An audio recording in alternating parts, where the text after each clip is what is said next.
Bom dia a todos, meu nome é Leonardo Zoccarato Ferreira e vocês estão na Escola de Filosofia. Sejam bem-vindos a mais uma aula no nosso canal. No vídeo de hoje, nós vamos fazer uma pausa no nosso curso sobre a história da Grécia para tratarmos da aula de Antonin Sertilanges, A Vida Intelectual. A ideia de falar a respeito desse livro partiu de dois fatos. O primeiro foi um e-mail que eu recebi de um dos membros do canal chamado Sérgio. Ele me comentou a respeito do livro. Eu já tinha lido A Vida Intelectual há muito tempo atrás. Mas sabe quando você tem uma ideia meio vaga do livro e você já confundiu aquilo que o livro disse com as suas ideias pessoais? Eu senti vontade de redescobrir o livro. Então eu peguei aí alguns dias, li o livro e decidi dar uma aula. O segundo motivo que me fez gravar foi a confiança na mensagem do livro. Eu tenho confiança de que o livro traz uma mensagem para o homem e uma mensagem que mais do que nunca merece ser ouvida. Primeiro, existe uma coisa muito confortável em Sertilanges. Ao contrário de outros, ele é um autor que faz questão de ser entendido. Isso é muito gostoso num escritor. Um escritor que quer ser entendido. Eu penso assim, se você tem uma mensagem importante, não tem nenhuma razão para você ficar perfumando essa mensagem com ladainhas técnicas e todo esse tipo de maracutaia, de malandragem que as pessoas fazem para dificultar a compreensão. E Sertilanges é um homem que escreve para ser entendido. Você vai ler o livro, você vai concordar, discordar de alguma ideia, mas você irá entender o que ele está dizendo. Isso é muito bom de você. É um bálsamo você poder ler um livro assim. Mas também a mensagem. A mensagem. Sertilanges fala para o ser humano. Ele fala para a pessoa. Ele fala no coração do leitor. Ele fala para o homem. Então isso eu acho muito valioso na aula dele. Desculpe, na obra dele.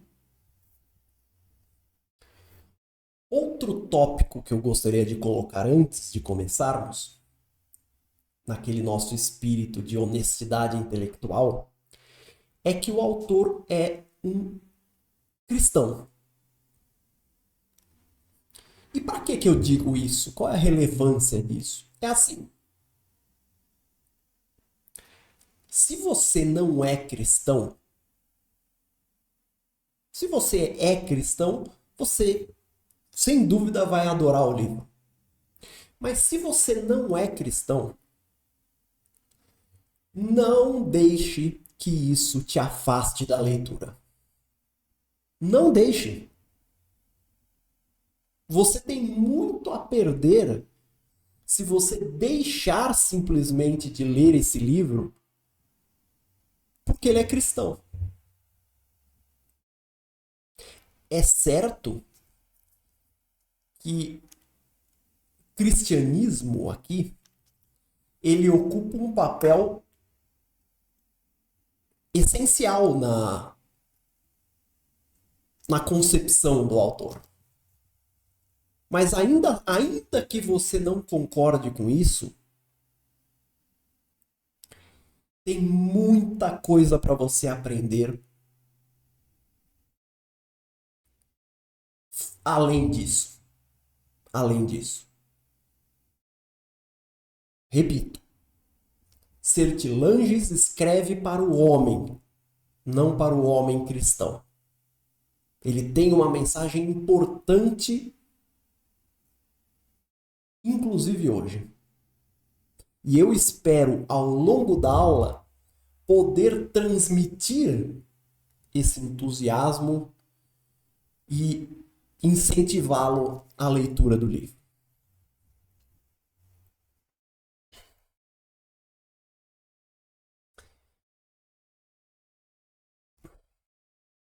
Vamos começar assim. Deixa eu me ajeitar aqui. Vamos começar assim, olha.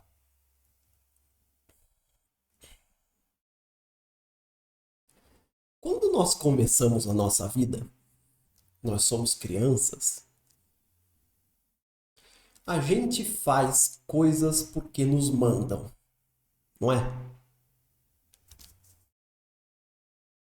Uma delas, dizem que é importante para nós, é ir para a escola. A nossa mãe diz que é importante a gente ir para a escola. Então a gente vai. A gente vai e a gente nem sabe por que a gente está indo. A gente só vai.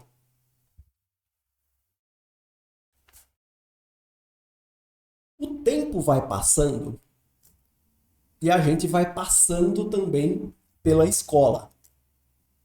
A gente passa pelo ensino fundamental, pelo ensino médio. Dali a pouco a gente termina e alguns de nós decidem fazer uma faculdade. A maioria não sabe direito por que está fazendo faculdade.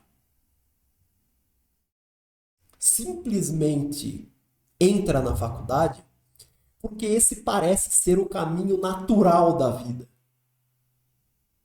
A vida parece ter um roteiro. Escola, colégio, faculdade, casamento, trabalho, aposentadoria e morte.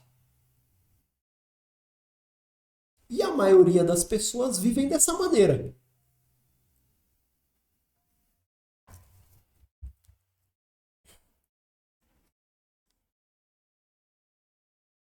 Ao longo do nosso período na escola, a gente aprende muita coisa.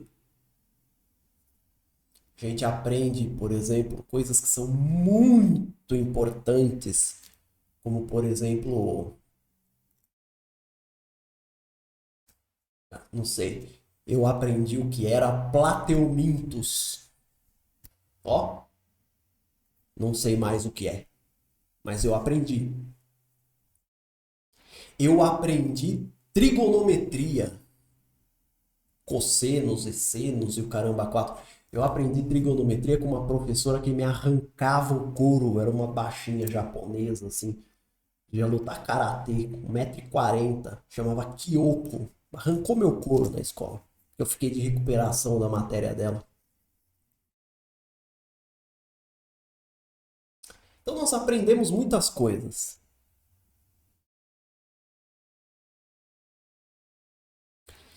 Mas a coisa que nós não aprendemos é quem nós somos. Quem nós somos. Isso nós não aprendemos.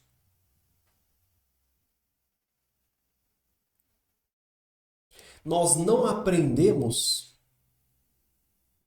aquilo que estava escrito no templo de Apolo e que Sócrates apropriou para sua filosofia.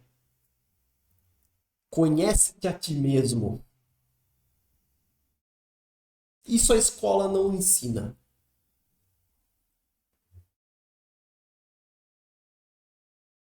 A escola, a escola nos prepara para a vida em sociedade, mas ela não prepara a sociedade para nós.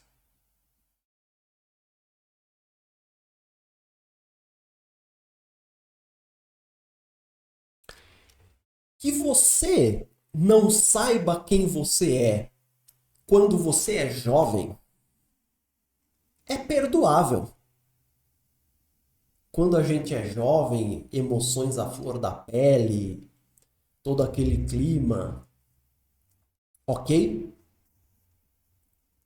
Mas que você seja um adulto e continue sem saber quem você é um problema. Eu lamento te dizer, mas se você não souber quem você é na vida adulta, você está destinado a ser como todos os outros trouxas que ficam por aí. E eu não acho que esse seja o ideal de vida de ninguém. Portanto, para não sermos trouxas,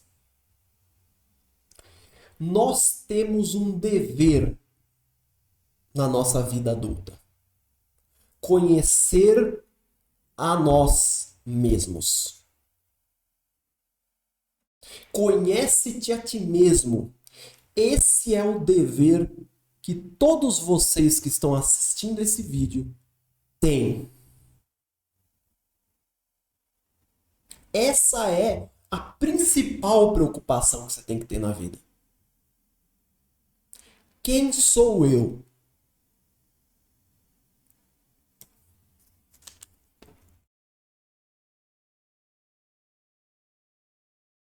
Vamos falar um pouco sobre quem não se conhece.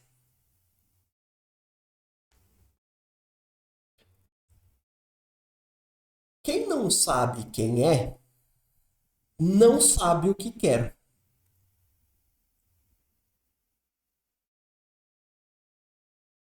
Quem não sabe o que quer, não sabe qual é a sua obra e não sabe aonde quer chegar.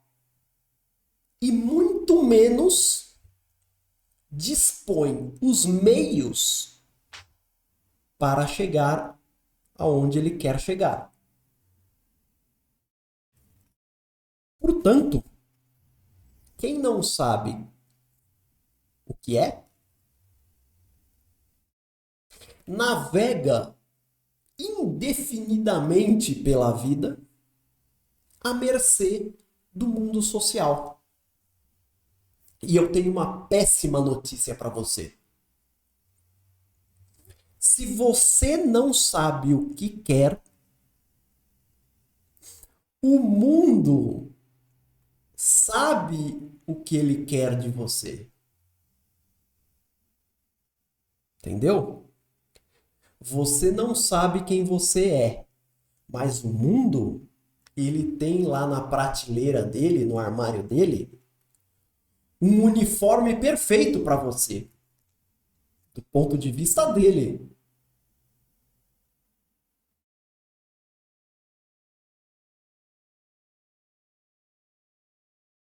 Se você não sabe quem é, você vai colocar esse uniforme aí e não vai nem saber por que você está usando. Ou talvez, quando você tiver 70 anos de idade e estiver recebendo uma aposentadoria miserável, talvez aí você descubra.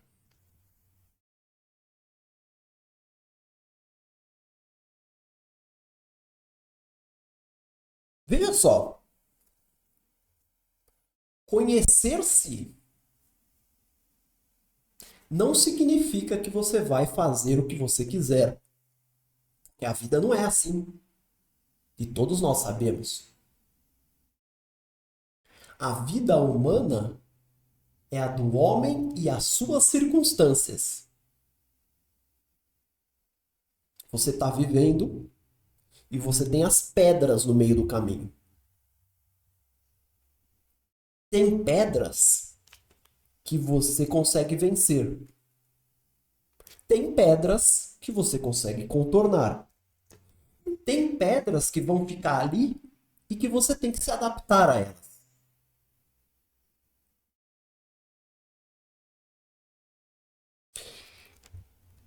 Nessa nossa vida, existe uma constante negociação entre aquilo que você quer e aquilo que você pode conseguir conforme as circunstâncias do mundo. O mundo não costuma estar muito de acordo com você. Então, como você não é o super-homem, você vai ter que negociar essas circunstâncias para que você alcance seu objetivo. Mas a pergunta que eu te faço é: se você não se conhece, com base no que você vai negociar?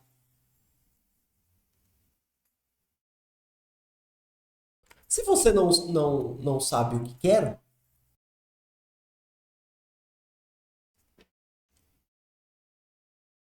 com base no que você vai exigir a sua contrapartida?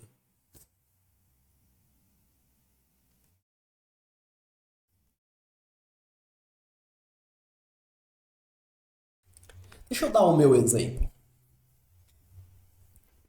Como eu já disse no vídeo inaugural do canal, no vídeo que reinaugurou o canal, no vídeo em que nós anunciamos a nossa volta,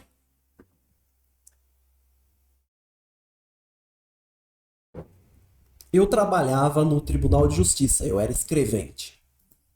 Era funcionário público. Eu gostava? Não. Eu não gostava. Eu gostava muito dos colegas, gostava muito das companhias, gostava muito das conversas. Mas do trabalho em si, eu não gostava, não era a minha praia. Mas eu fazia.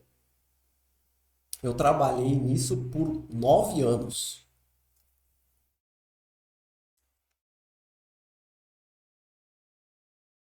Mas quando eu entrei no Tribunal de Justiça, eu já tinha uma ideia daquilo que eu queria.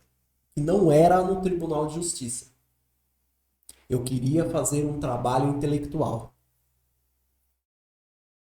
Então a minha ideia foi: eu vou juntar uma grana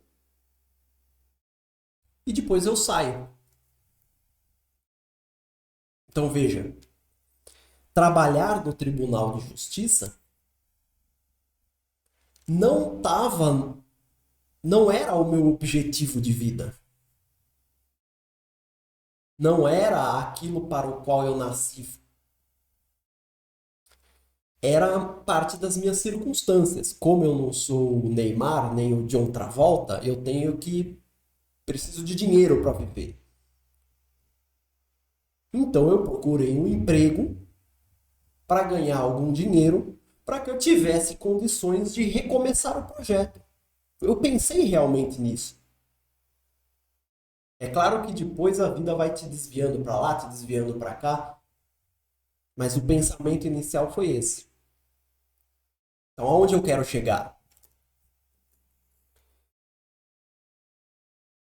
Se você conhece a você mesmo, você não vai ter liberdade total, mas você vai saber por que você está se submetendo. Isso é importante.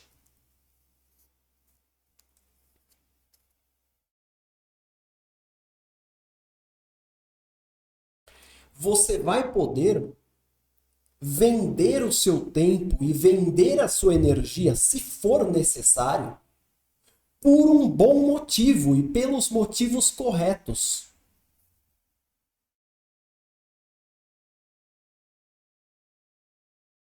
Agora, se você não sabe quem você é, você entra no automatismo. Você passa a viver dia após dia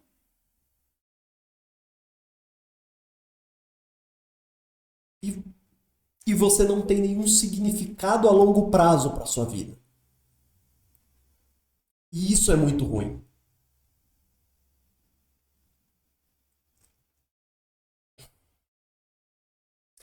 Interessante, quando você descobre quem você é,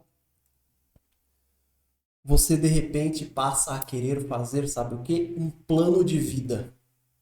Fazer um plano de vida é muito importante. Muito importante. Eu me lembro de quando eu era criança, eu assistia aquele O Maluco no Pedaço. Vocês lembram? Com Will Smith. Nossa, eu adorava esse seriado. E tinha lá o Carlton. E tem um capítulo lá que o Carlton vem com o plano de vida dele. Então ele tira um papel enorme lá, aí tem lá um monte de coisa escrita, ir para Princeton, perder a virgindade. Ele põe isso tudo lá no plano de vida dele. Mas não precisa fazer um plano de vida que nem o do Carlton.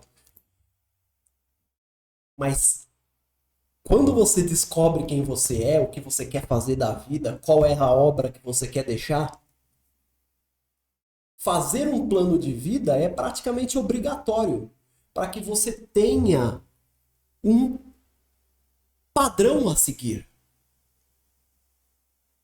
E o que é importante aqui é que ao longo da sua vida, você não vai precisar seguir à risca esse plano de vida. Esse plano de vida não é para você seguir à risca. É para você ter um norte. É importante, gente, ter um norte. É ali que eu quero chegar. É isso.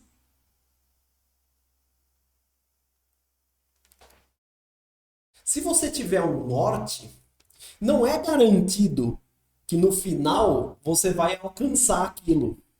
Mas sabe o que é? Às vezes você não consegue o que você queria, mas você consegue uma outra coisa que é melhor do que se você não tivesse norte nenhum. Essa é a jogada da vida. Então existem três formas de você entrar na vida. A primeira é você não saber quem você não ter norte nenhum, você não sabe onde você quer chegar, você não sabe porcaria nenhuma, e aí você fica vivendo e de repente você até tem a sorte de conseguir fazer algo interessante na vida. Mas é sorte, é um negócio que cai no teu colo. Não é a regra. Não é a regra. A regra é que as pessoas cheguem até a velhice e descubram que elas não fizeram nada. Essa é uma maneira. A segunda maneira é você descobrir quem você é, descobrir qual é a sua obra, qual o seu objetivo de vida, o que você quer fazer, aí você se planeja, corre atrás, luta, batalha e alcança.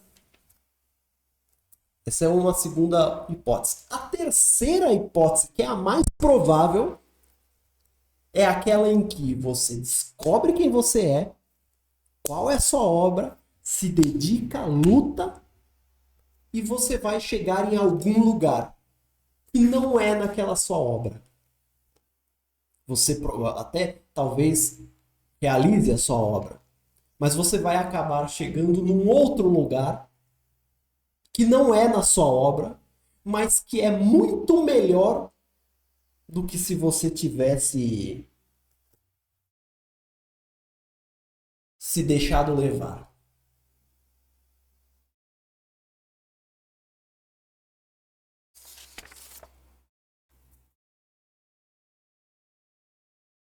Então é essencial o autoconhecimento.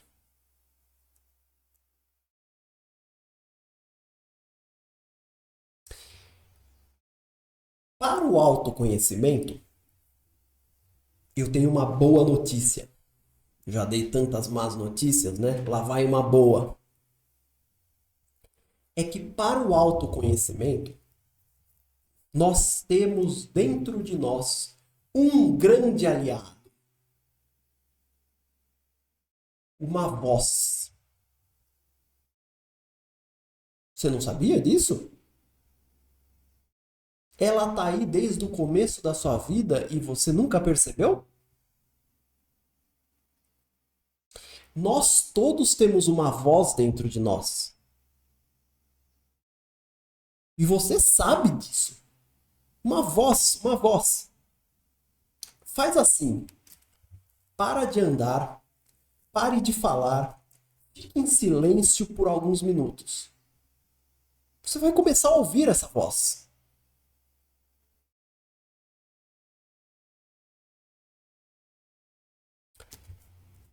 Platão chamava essa voz de daimon, demônio.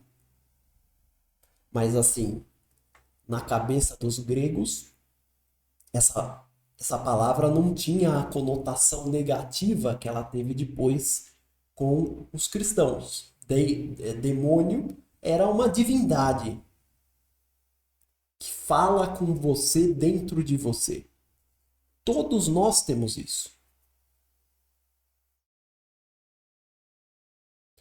O que acontece é que a gente se esqueceu dela.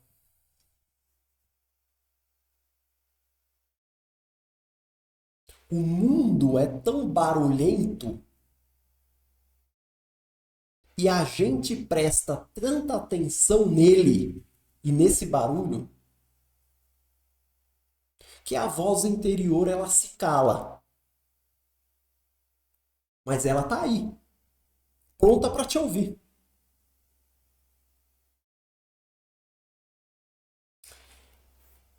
É interessante, né? O mundo quer todas as atenções para ele. O mundo, ele é como uma criança egoísta que fica te puxando toda hora, papai, papai, mamãe.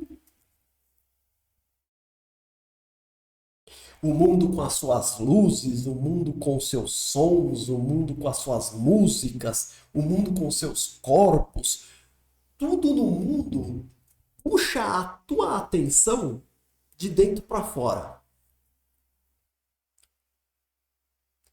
E a gente, anestesiado por todas essas vibrações, a gente se esquece de olhar para dentro e de ouvir essa voz. Para piorar, existe uma coisa chamada amor próprio. Nós todos temos o desejo de aprovação social. Nós todos queremos fazer parte de um grupo.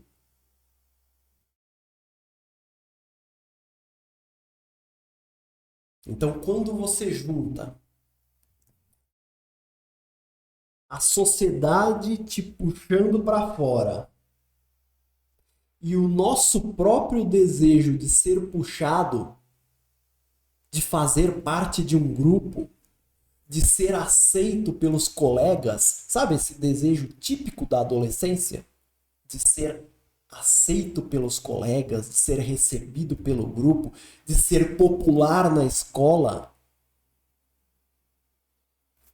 Tem-se a receita do fracasso.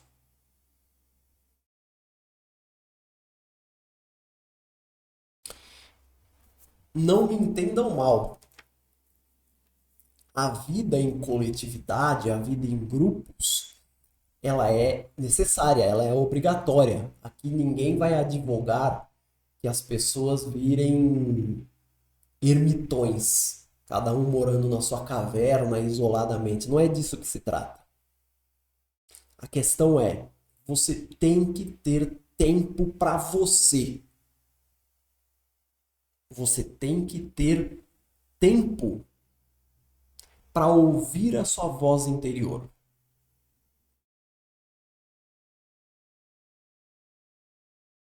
Veja bem,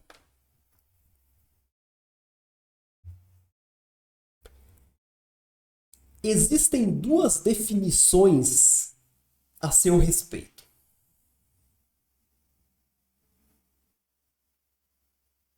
A primeira é o mundo que dá para você.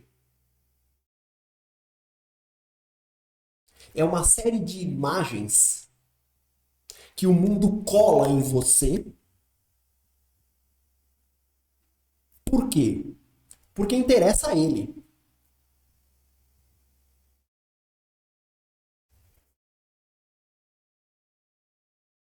O que infelizmente acontece é que a maioria das pessoas internaliza essas imagens. Elas colocam essas imagens dentro delas mesmas e passam a acreditar que as projeções do mundo social sobre elas são parte da natureza delas. Então aí aparece gente dizendo: eu nasci corintiano, que corintiano nasce, não sei o que. Beleza. Ó,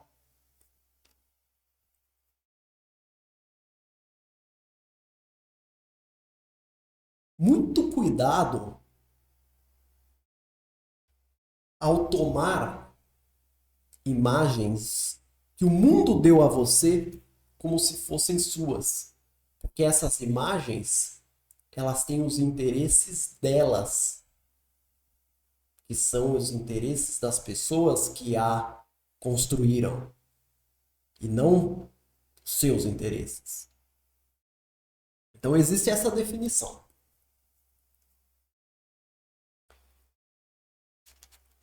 Mas existe também a definição sua, aquilo que você é, aquilo que é próprio seu.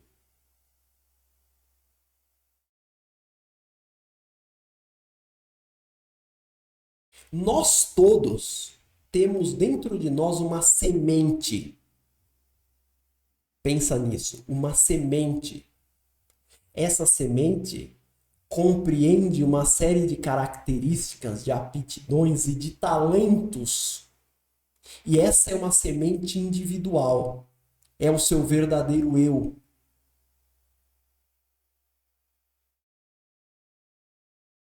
A sua missão de vida é regar essa semente para que ela se torne uma árvore. O primeiro passo é conhecer a si mesmo, isto é, conhecer a semente. Para se conhecer, só existe uma alternativa. Você tem que olhar para dentro de você.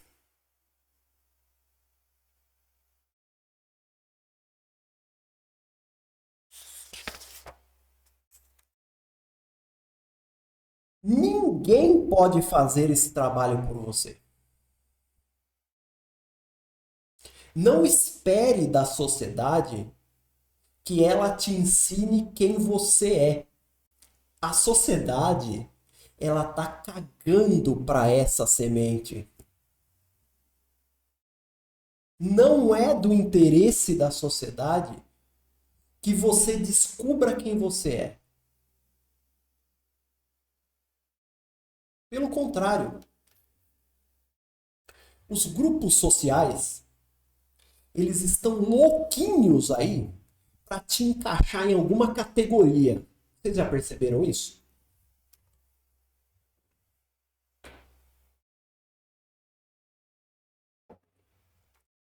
Os grupos sociais estão loucos para te colocar numa gaveta. Que gaveta? Tipo assim, ó.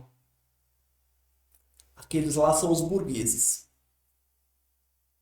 Ali, ó. Ali é a classe operária. Aqueles lá são os nacionalistas. Ó, tá vendo aqueles lá? São os comunistas. Tá vendo aquele grupo ali? Aqueles são os fascistas. Ó, tá vendo ele ali? Ele é um nordestino.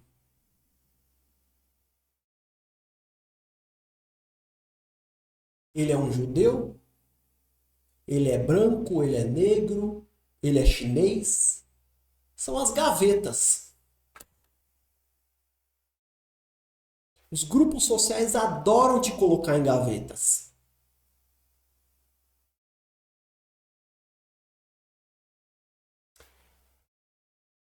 Gente,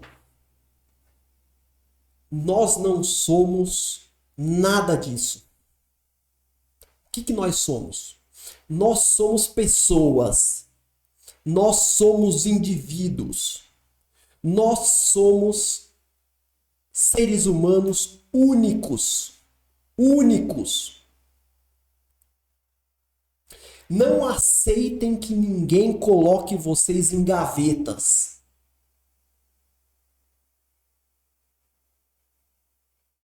Nós temos a nossa personalidade e o nosso valor individual. A nossa vida vale por ela.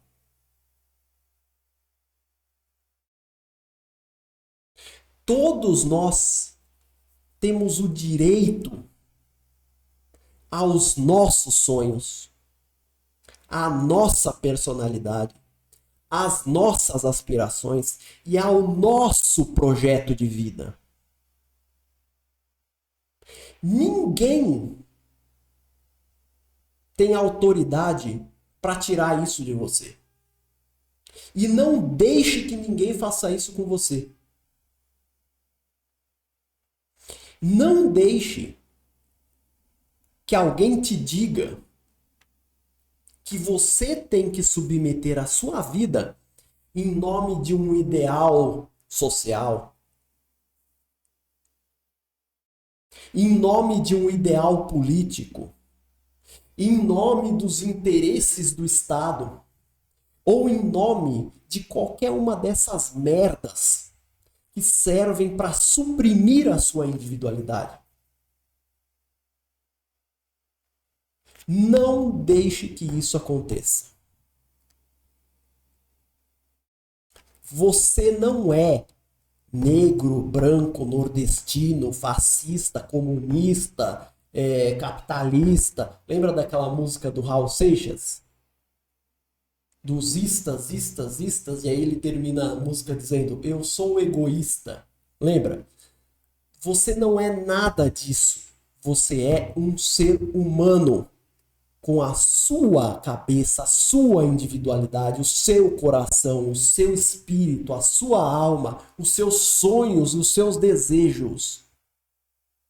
E ninguém tem o direito de dizer o contrário. E o momento em que aparece alguém para dizer o contrário, você tem que olhar para a pessoa e dizer: você é um tirano.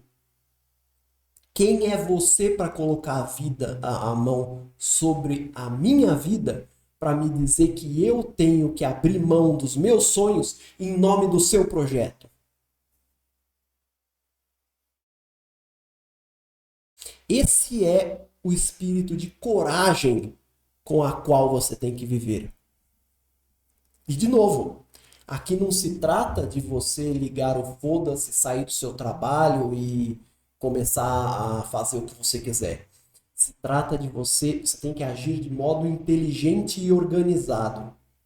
Se trata de você ter um plano de ação, para que você não seja um trouxa.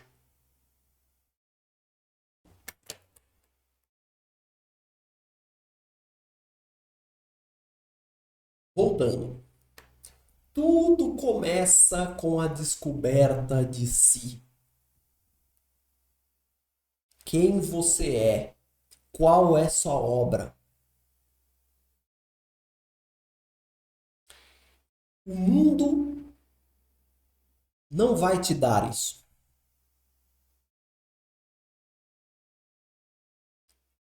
Você vai ter que impor a sua personalidade.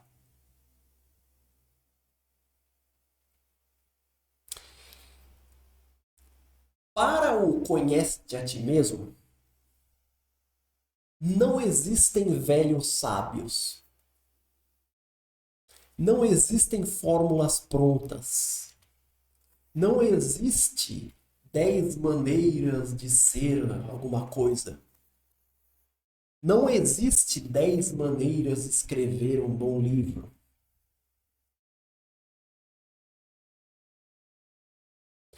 Ninguém, nem a sua mãe, nem o seu melhor amigo vai poder dizer quem você é. O único que tem essa resposta é você mesmo. Para encontrar essa resposta, você vai ter que olhar dentro de você. E para olhar dentro de você, você terá que estar disposto a isso. E o que significa isso? Significa que você terá que procurar a solidão.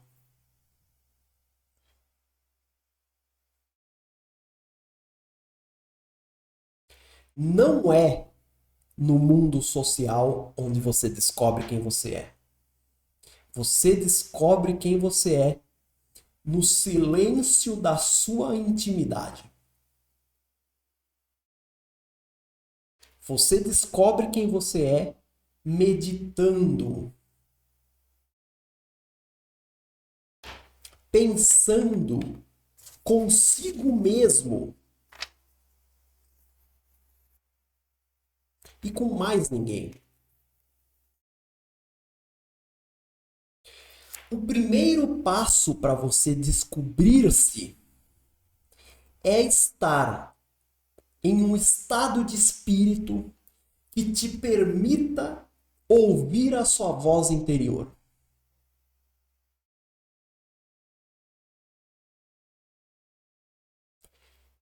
Desligue a porcaria da televisão. Desligue a porcaria do seu celular. Saia do convívio com os outros. Evite as redes sociais. Deixe de se preocupar com a vida das pessoas. Preocupe-se consigo.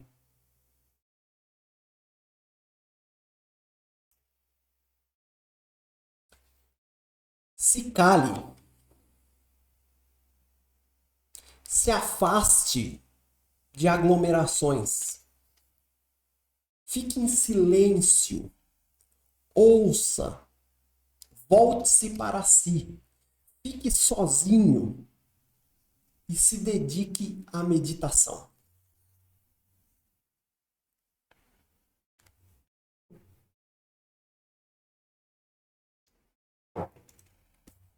Como sempre, a ideia de meditação também é uma ideia completamente equivocada no mainstream, digamos assim.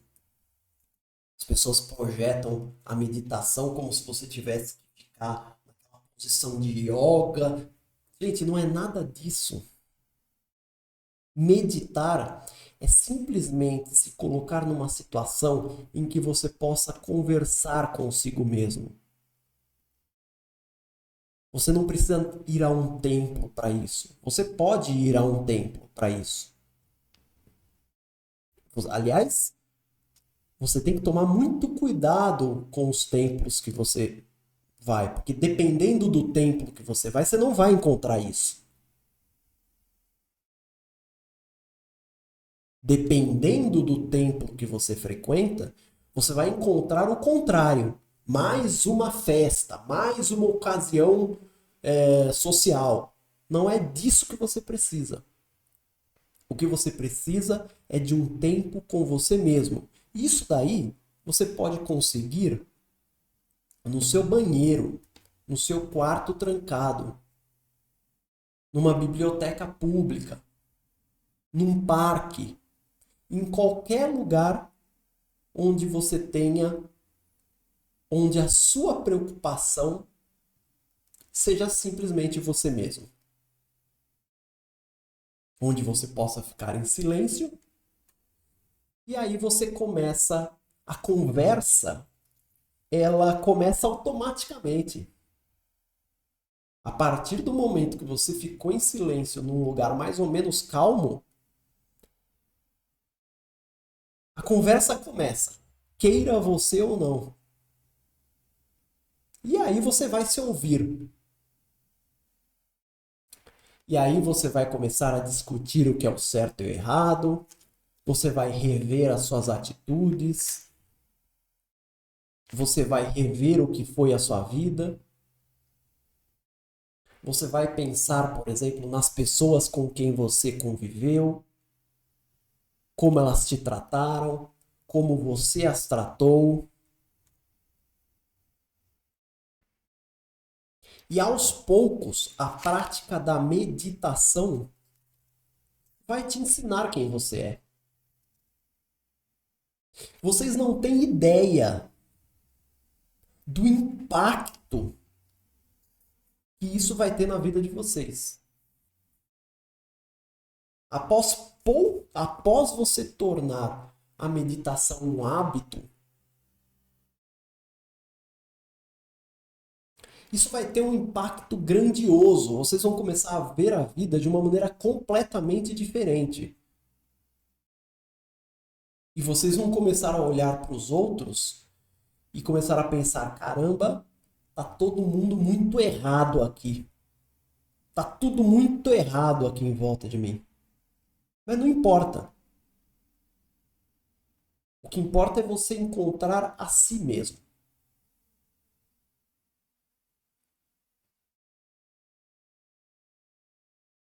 Uma outra dica é essa daqui, ó.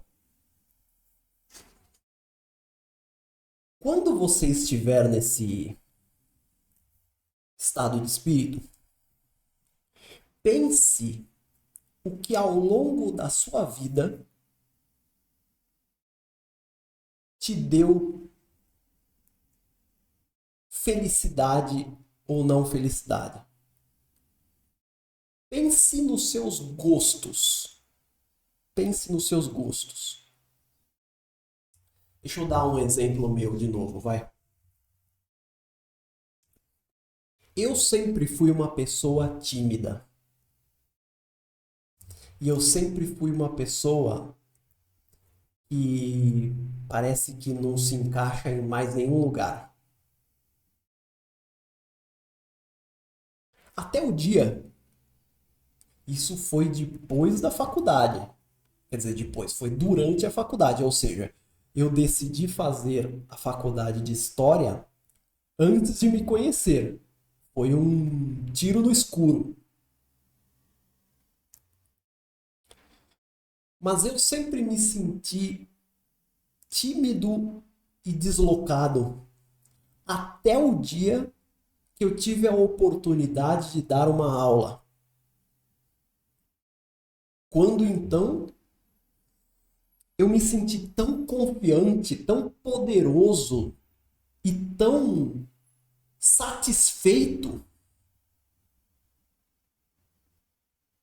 que eu aprendi que o que eu gostava de fazer na minha vida era dar aula.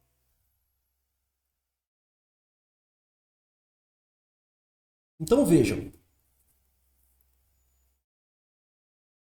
naquela semente que está dentro de cada um de nós, também estão os nossos gostos relacionados à nossa aptidão. Então, uma dica para que você saiba o que você quer na vida é se lembrar dos momentos em que você teve maior satisfação. E talvez você descubra. Talvez você descubra que você é um grande médico, ou um psicólogo, ou um professor, ou um escritor, ou um poeta. Para dizer como diz o autor,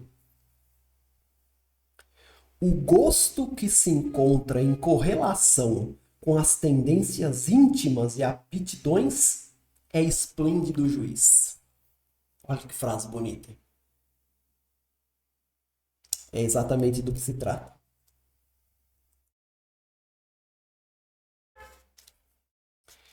A partir do momento que você sabe o que você quer,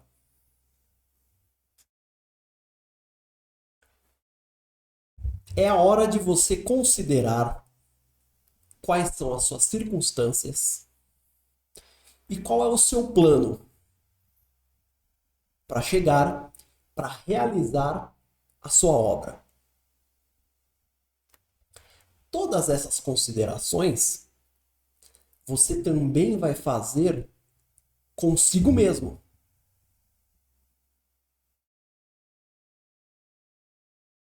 Assim como para descobrir quem você não pode depender de ninguém, é um exame pessoal, também para descobrir como chegar no objetivo, esse também é um exame pessoal.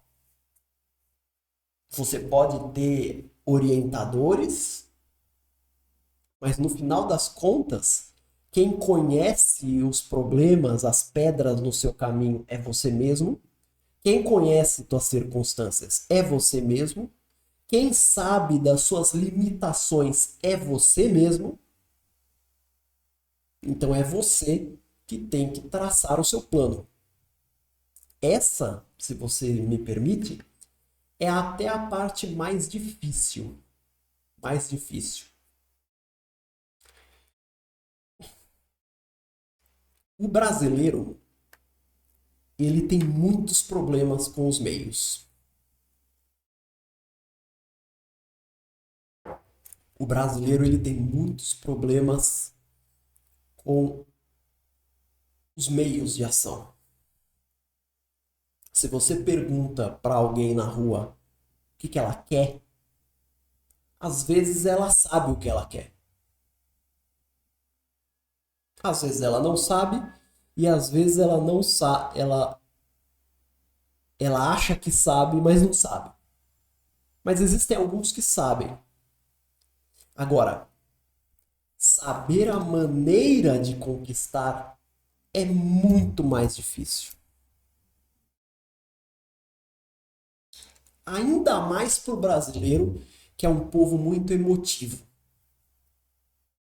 A emoção aqui, muitas vezes, ela joga contra a gente. Quando a gente pensa numa obra que a gente quer realizar, a gente fica entusiasmado e se enche de energia e vem todo aquele aspecto emocional. E aí a gente começa, né? Vou fazer isso, vou fazer aquilo, vou brigar, papapá, papapá. E aí a gente começa com tudo. O ato de escolher a obra que você quer realizar normalmente é um ato carregado de emoção, tem uma carga emocional forte. Então aquilo te entusiasma, então você vai, vai fundo, né? Só que depois a emoção passa, porque a emoção é efêmera, quer dizer, a emoção é passageira, a emoção passa e aí vem a razão. Então o brasileiro, ele é um povo muito emotivo, mas ele tem dificuldades em se planejar racionalmente para alguma coisa. Então, você tem que ficar esperto com isso também. Essa consideração pessoal, ela vai incluir um plano de ação. E esse plano é um dado racional. Eu quero chegar aqui para depois daqui vir para cá, depois da cá. É o tal do plano de vida.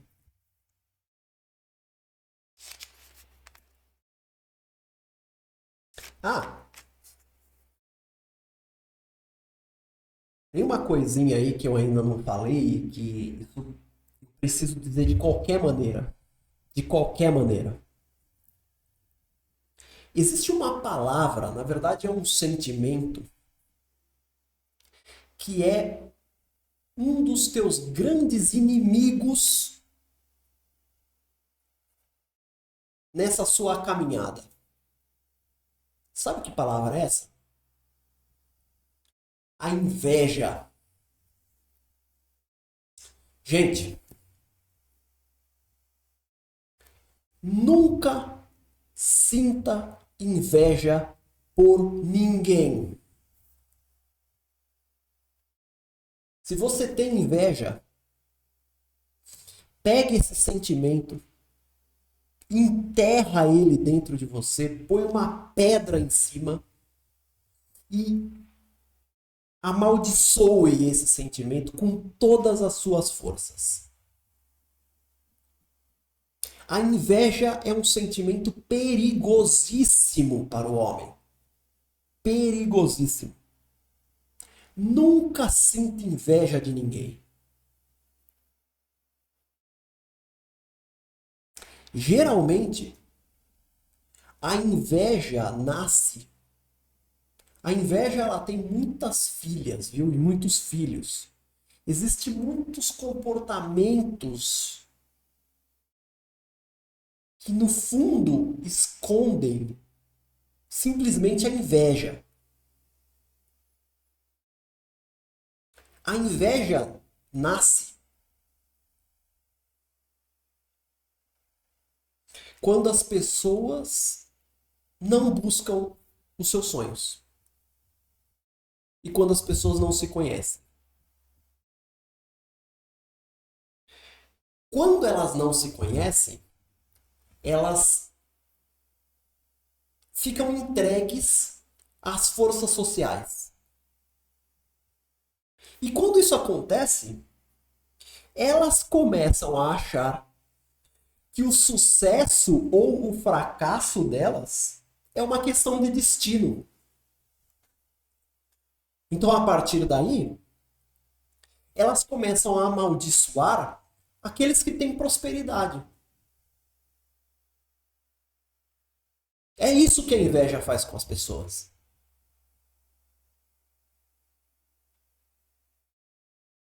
Elas começam a tratar aqueles que tiveram coragem de ir atrás das suas ambições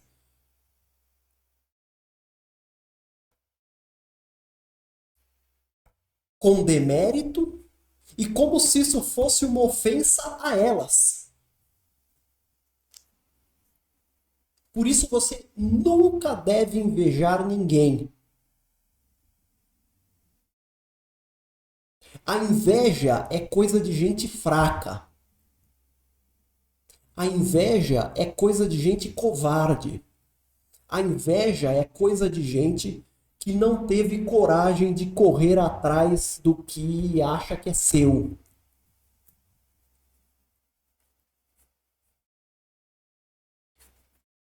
E o sucesso dos outros só pode ser uma ofensa para quem está perdido. Se você é uma pessoa que se conheceu, que sabe o que você quer fazer na sua vida, que sabe qual é a sua obra e que está correndo atrás, você não tem tempo e nem interesse de gastar a sua energia invejando os outros.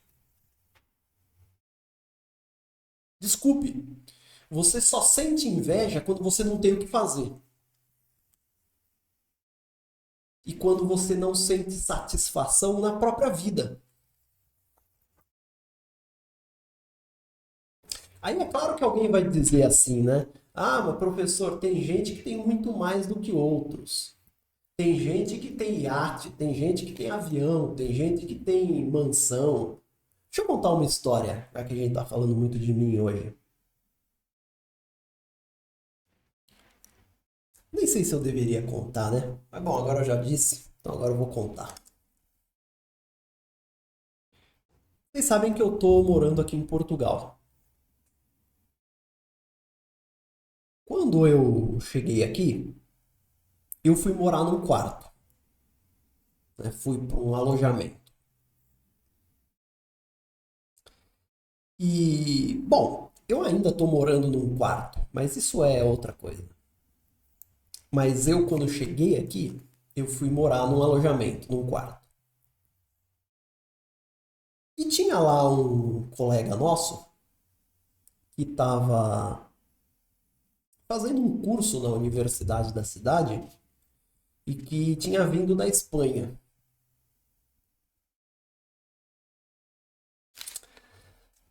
E aí um belo dia a gente estava conversando e ele começou a falar dos hobbies dele.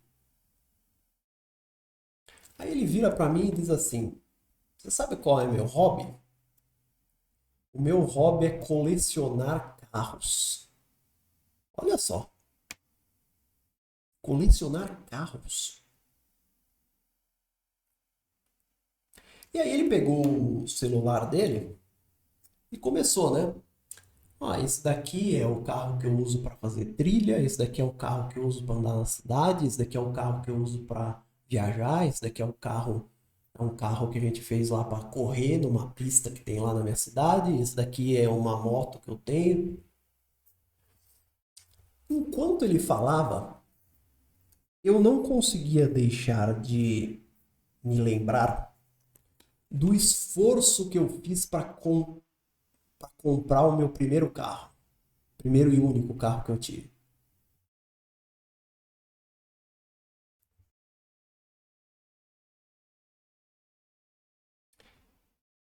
Você ficou com inveja, professor? Fiquei, fiquei. É um sentimento humano, é difícil. Mas rapidamente eu procurei enterrar esse sentimento. Por quê? Porque ele faz mal. Ele faz mal.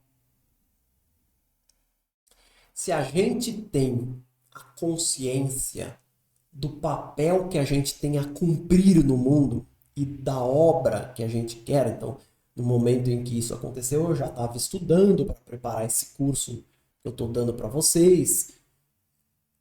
Se você sabe disso, você não tem tempo para sentir inveja. E você deve, sempre quando você for cutucado, você tem que enterrar isso dentro de você e esquecer disso.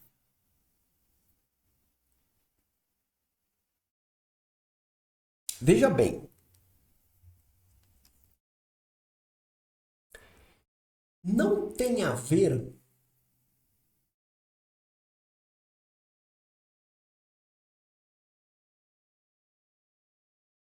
não tem a ver com os outros. Tem a ver com você. Sabe por quê? Vamos lá. Você tem uma missão de vida, não tem? Você chegou à conclusão que você quer se tornar alguma coisa, não é? Você não quer passar em branco nessa vida, não é? Você não quer viver de maneira plena? Você não quer se realizar em alguma coisa? Você não quer deixar um legado? É isso. Pergunta: no que a inveja vai te ajudar a alcançar esse objetivo? Em nada. Essa é a questão. Não se trata dos outros. Se trata de você. Se trata da sua disposição mental. Se trata de você preservar a sua mente. Não me interessa se o Neymar tem 30 jatinhos, se tem barcos, se tem. Não me interessa. A minha mente, a minha cabeça tem que estar confortável para que eu realize a minha missão. Sem me importar com os outros. O que os outros conquistaram, parabéns para eles. Deixa eu aqui lutar pelo que é meu. Entenderam? Temos um visitante aqui. Entenderam?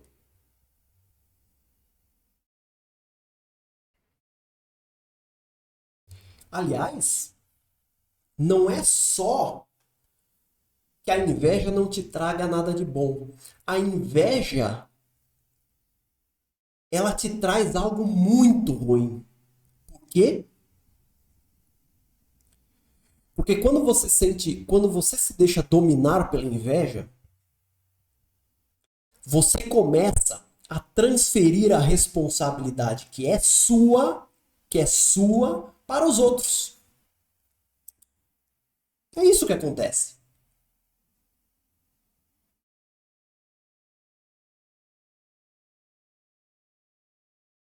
É como se você dissesse assim: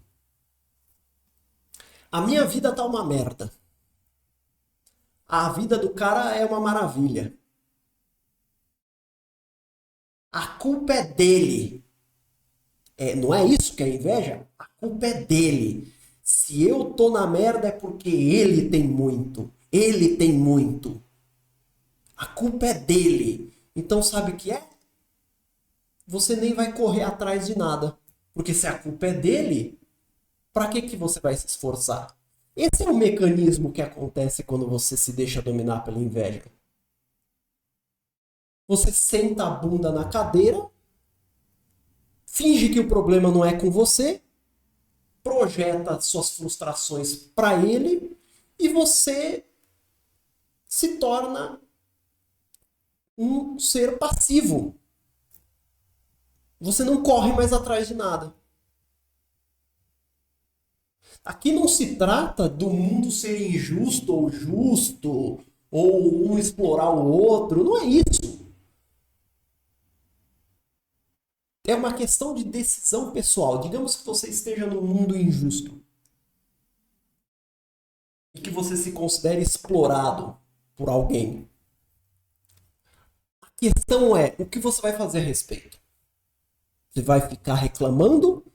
Vai ficar chorando? Ou vai se superar? Ou vai tentar se superar? Bom, para você ter essa disposição de se superar, você tem que deixar essa inveja de lado. Esse sentimento todo de que a culpa é do outro, você tem que deixar ele de lado. Porque só assim você vai se concentrar no que é realmente importante para você.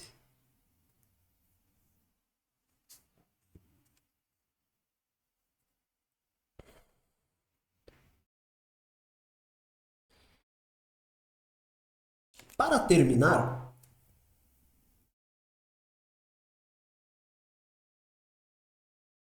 é muito bonito a maneira como o Sertilanges harmoniza tudo isso que nós estamos explicando da vida individual com a vida em coletividade.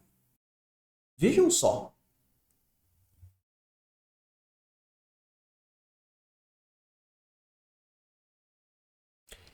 não é uma sociedade forte que faz os seus indivíduos serem fortes. São indivíduos fortes que fazem uma sociedade forte.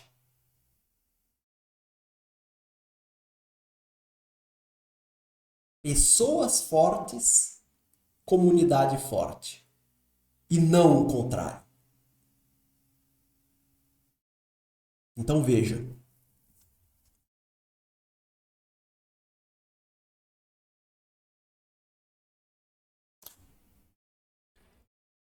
quando as pessoas aprendem o que elas são e buscam a realização das suas obras, elas se sentem felizes e recompensadas por isso. Mas ao mesmo tempo, essas obras ajudam o próximo. Essas obras contribuem para uma maior complexidade e riqueza da vida em sociedade.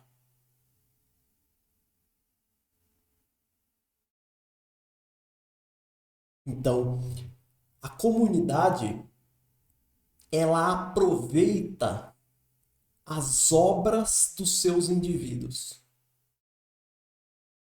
E essa é a correta maneira pela qual se relaciona o indivíduo e a sociedade. Não é a sociedade vindo por cima do indivíduo, lhe dizendo o que ele tem que pensar, o que ele tem que fazer, o que ele tem que ser, no que ele tem que trabalhar. É o indivíduo buscando dentro dele a sua natureza e depois, expressando essa natureza, ele torna a vida de todo mundo melhor.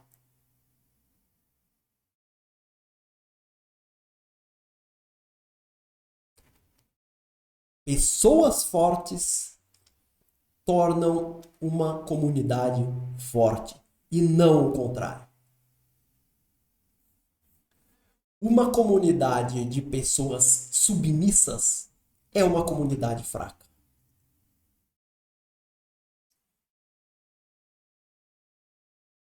É do interesse seu que você busque o seu lugar no mundo, mas é também do interesse geral que você busque o seu lugar no mundo.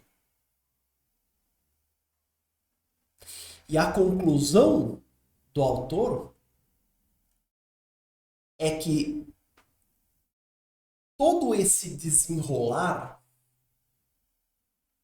todo esse desdobramento, né? Não sei se entendem, quer dizer, quando você realiza uma obra que tem a ver com você mesmo, é como se a realidade se desdobrasse em mais uma parte. Porque como você é um indivíduo único, aquilo que você pode dar para a sociedade também é único. Então é como se ela se desdobrasse.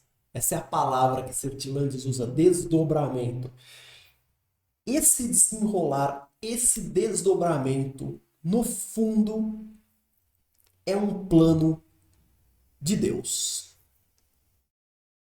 É um plano que Deus tem para a humanidade. Então aqui é o caso da gente perguntar: professor, esse plano de Deus, ele não entra na mesma categoria das coisas que vêm de cima para baixo, impondo um comportamento daquilo que você tanto criticou? Resposta: não. Por quê? Porque o plano de Deus, ele compreende a complexidade de todos os indivíduos. Isso é o belo do plano de Deus.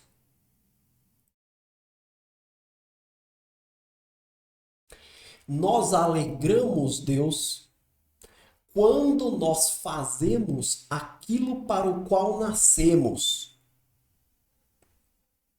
Quando nós desempenhamos o talento que é nosso, a semente que é nossa, as aptidões que são nossas e que foram dadas por Ele. Então, o plano dele é o plano em que cada um de nós tem espaço para ser nós mesmos. A coletânea de todos nós é o plano dele. Mas o plano dele não é restritivo.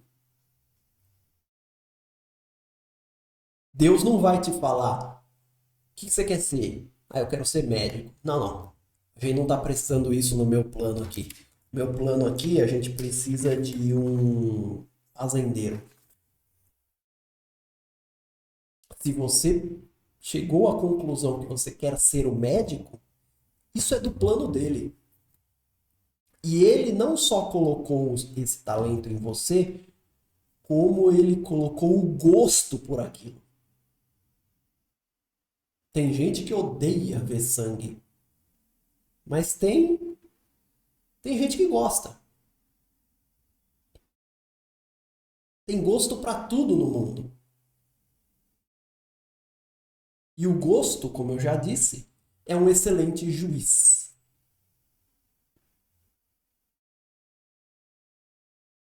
aquela voz que você ouvia, que você ouve, que todos nós ouvimos dentro de nós, é ele. É o juiz. É o observador que sabe de tudo e com quem você conversa.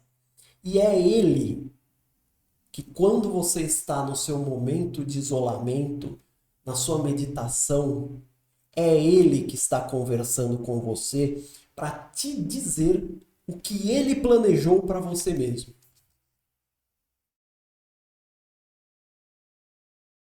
E ele espera que você faça aquilo para o que você nasceu, não apenas por você, não apenas pela sua felicidade, mas para a felicidade dos seus irmãos. Porque realizando a sua obra, você também vai ajudar muita gente. Então nós poderíamos encerrar a aula de hoje com essa frase de Sertilanges. A frase é assim: todos os caminhos, exceto um, são maus para você, para vós. Visto que todos se apartam da direção onde se espera e se requer a vossa ação.